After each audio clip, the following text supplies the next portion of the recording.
Hi Red Hawks, I'm Miss Helms and I'm your school social worker.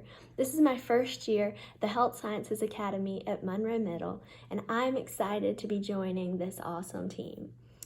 A little about me: I have lived in Monroe my entire life and graduated from Central Academy of Technology and Arts just down the street. In my free time, I love to spend time outdoors with my friends and family and playing with my puppy.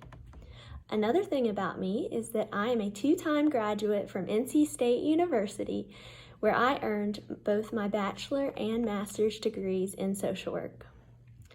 As your school social worker, I will be working alongside your school counselors, mental health therapists, teachers, administration, and other support staff in the building to help meet the mental and physical needs of our students and families. If you need me, I'll be available by both email and phone.